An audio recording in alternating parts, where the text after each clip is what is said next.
Friends देखिए, ये मेरा 8 मंथ का एंग्री पैरेट है। मतलब अभी है तो 8 मंथ का, बट मैंने किसी से इसको ली हूँ तो इन्होंने बोला था कि ये टेम है। बोले बिल्कुल भी टेम नहीं। अगर इसके केज को भी हाथ लगाओ तो देखो किस तरह वैंगर कर रहा है। देखो देखो, सिर्फ मैंने इधर केज पे हाथ रखी हूँ तो वो इस तरीके से मतलब गुस्से कर रहा है।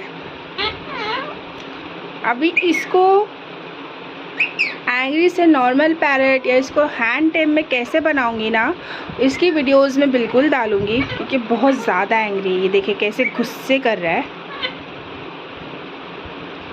सिर्फ मैंने केज पे हाथ रखी हूँ अपना, ये देखिए, तो वो केज को तक टच करने नहीं दे रहा है।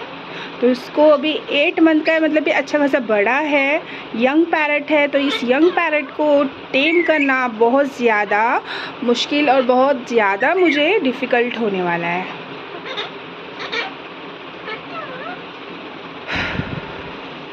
मिट्ठू मिट्ठू मिट्ठू, ऐसे गुस्से नहीं करते मिट्ठू, नो।